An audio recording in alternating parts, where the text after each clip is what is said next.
समाचार पत्र हमारे जीवन का एक महत्वपूर्ण हिस्सा है। लोक शिक्षण संचालनालय मध्य प्रदेश भोपाल द्वारा आयोजित जो CCLI प्रोग्राम है, इस CCLI प्रोग्राम में आज का जो हमारा गतिविधि थी, उस गतिविधि का नाम था समाचार पत्र लेखन। समाचार पत्र लेखन गतिविधि एक महत्वपूर्ण गतिविधि है, जिसके माध्यम से आप अपनी लेखन कला को विकसित करते हो। साथ ही साथ इस गतिविधि में समूह में कार्य करने की जो विधा है वो विकसित होती है कि आप किस तरीके से मिलजुल करके किसी एक समाचार पत्र को तैयार करें। वास्तव में समाचार पत्र तैयार करने के लिए आप आसपास की जो घटनाएं हैं, उन घटनाओं को पत्रकार के दृष्टिकोण से देखते हो। भाई जैसे आपने बनाया था कि यहाँ पर पुल टूट गया है पानी बरसने से, निश्चित रूप से उसको आपने पत्रकार के दृष्टिकोण से देखा और उस घटना को समाचार का रूप देकर के अपने समाचार पत्र में प्रकाशित किया, उस खबर को छापा। तो समाचार को लिखना समाचार पत्र में एक कला है। हमारे ये जो CCLI विधा चलती है, इसका उद्देश्य ही यही है कि आप में यदि वो विधा है, वो कला है, तो उभर कर सामने आए। हो सकता है आप इसी कला में आगे चल करके अपना करियर बनाएं। तो निश्चित रूप से आप यहाँ सीख रहे हैं कि भाई समाचार पत्र कैसे लिखा जाता है। आगे चल करके यदि आप में ये विधा अच्छी होगी तो निश्चित रूप से आप पत्रकार बनेंगे, संपादक बनेंगे और एक अच्छा पेपर प्रकाशित करने की हैसियत में हो जाएंगे। निश्चित रूप से वो आपका एक करियर। समाचार पत्र लिखते समय सबसे महत्वपूर्ण चीज क्या है? इसमें जैसा कि हमने आपको बताया था कि भाई इसका जो सिद्धांत है वो है उल्टे पिरामिड का सिद्धांत। जो लोग नहीं समझे हैं उसको समझ ले। उल्टे पिरामिड का सिद्धांत क्या मतलब हुआ इसका? कोई भी समाचार होता है, उस समाचार का जो क्लाइमेक्स होता है, क्लाइमेक्स का मतलब उसका जो रिजल्ट होता है, वो रिजल्ट सबसे पहले लिखा जाता है किसी समाचार। हम कहानी पढ़ते हैं, आप देखते हो जब कहानी लिखी जाती है तो कहानी शुरू से चलती रहती है और उसका क्लाइमेक्स कहाँ रहता है? सबसे लास्ट। लेकिन समाचार पत्र इसके ठीक विपरीत होता है। उल्टे पिरामिड का सिद्धांत इसमें चलता है। क्लाइमेक्स मतलब जैसे मान लीजिए एक न्यूज है कि भाई मध्य प्रदेश में मोहन यादव ने पहला स्थान अर्जित किया हाई स्कूल परीक्षा में, तो इसमें सबसे पहले यही लाइन लिखी जाएगी कि भाई उसने पहला स्थान मध्य प्रदेश में हासिल किया। इसके पश्चात भाई वो किस स्कूल का है, किस तरीके से पढ़ाई किया, क्या मार्गदर्शन अन्य बच्चों को देना चाहता है, ये सारी चीजें कहाँ लिखी जाएंगी? बाद।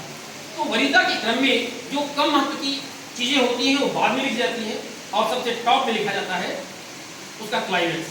तो इस तरीके से समाचार पत्र लिखते समय इन सब चीजों का हमें ध्यान रखना है। इसके अलावा इसमें क्या होता है? 6 ककार होती है। 6 ककार क्या मतलब हुआ? जैसे यह घटना कैसे हुई, कब हुई, क्यों हुई, इस प्रकार के जो प्रश्न है, क्यों, कहां, कैसे, कब, ये जो चीजें हैं उनको बोलते हैं ककार। तो किसी भी घटना में इन सभी चीजों का वर्णन होता है।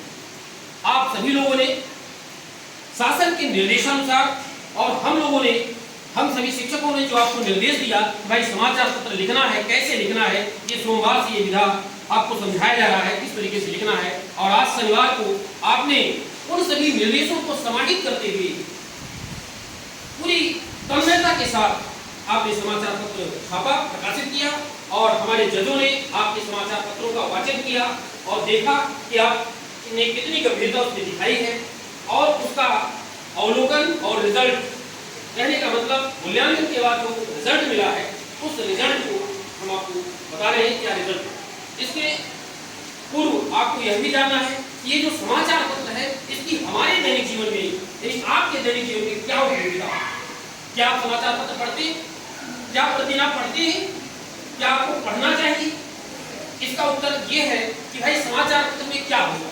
समाचार पत्र में आसपास की घटनाएं, देश विदेश की घटनाएं, देश विदेश में जो खेल कूद हो रहे हैं वो सारी चीजें आप देखते हैं कि बहुत सारे पेजेस होते हैं अखबार में, और जिसमें एक पेज खेल कूद का, एक पेज कैरियर का होता है, एक पेज राष्ट्रीय अंतर्राष्ट्रीय समाचार का होता है, क्षेत्रीय समाचार जैसे दैनिक भास्कर के पेपर में आपने देखा होगा लास्ट में सिंगरौली भास्कर के नाम से होता है पेज। तो ये सारे समाचार होते हैं उसमें। इन सभी समाचार पढ़ने से हमें क्या मिलता है? वो सारे समाचार मिलते हैं। और समाचार यदि मिलता है तो हम क्या बन जाएंगे, हम अपडेट हैं। यानी जो भी जानकारी देश विदेश में नित्य प्रति नई नई जानकारियां आ रही है, समाचार को पढ़ करके हम अपडेट मिलाते हैं, हम उन जानकारियों को जान पाते हैं। और जब हम उन जानकारियों को जान पाते हैं तो जब भविष्य में हम कभी कंपटीशन देंगे तो निश्चित रूप से ये जानकारियां आपको काम आएंगी। कोई व्यक्ति ये सोचे कि हम बीएससी करने के बाद या एमएससी करने के बाद जब कंपटीशन की तैयारी करेंगे तब हम पढ़ लेंगे पेपर, तो ये गलत, मतलब आप नहीं कर सकते। जो व्यक्ति या जो छात्र अभी से डेली न्यूज़पेपर पढ़ेगा उसको सामान्य अध्ययन की तैयारी करने की अलग से आवश्यकता ही नहीं है। और आप जानते हैं कि कंपटीशन की परीक्षा में सामान्य अध्ययन का जो पेपर है वो अनिवार्य है, चाहे वो एक चपरासी का जॉब हो और चाहे कलेक्टर की नौकरी का जॉब। निश्चित रूप से जो परीक्षाएं होती हैं उन सभी परीक्षाओं में सामान्य अध्ययन का एक प्रश्न पत्र। तो मेरी सलाह यह है आपसे कि आप सभी लोग डेली जो भी आपको समझ में आता है, चाहे उसका मेन हेडिंग है वही पढ़िए, है ना, धीरे धीरे आदत डालिए जो आपको अच्छा लगे उसमें। इतना बड़ा न्यूज़पेपर होता है 16-17 पेज का, निश्चित रूप से उसमें आपको कुछ लाइनें तो ऐसी होंगी जो आपको अच्छी लगी, तो उनको आप पढ़िए, धीरे धीरे आपकी आदत बन जाएगी। कुछ छात्राएं ऐसी होती है जिनको खेल के प्रति रुचि बहुत होती है, भाई क्या हुआ खेल समाचार, तो खेल का पेज तो कम से कम पढ़ो, कैरियर का पेज पढ़ो, कुछ शिक्षा का जगत से जुड़ी हुई खबरें होती है उनको पढ़ो, कौन राष्ट्रपति है, कौन उपराष्ट्रपति है, कौन बदल गया, कैसे हुआ, ये सारी जानकारियां उसमें, ये जानकारियां जो है चंद मिनटों में आपको मिल जाती है। क्योंकि समाचार पत्र इतना लंबा होता है लेकिन पढ़ने में समय कितना लगता है, बहुत समय लगता है। आपको लगता होगा कि बहुत समय लगता है, लेकिन जो रोज समाचार पत्र पढ़ते हैं वो 5 से 10 मिनट में, 15 मिनट में पूरा समाचार पत्र पढ़ते हैं। 15 मिनट में 15-16 पेज का समाचार पत्र वो पढ़ जाते हैं और उनको जानकारी हो जाती है, वो देखते हैं। तो हमारी सलाह है कि ये समाचार पत्र आपके लिए अत्यंत उपयोगी है, इसको पढ़ करके आप अपडेट बने रहेंगे, साथ ही साथ एक जागरूक नागरिक बन सकते। इस प्रकार से प्रतिदिन आपको न्यूज़पेपर पढ़ना।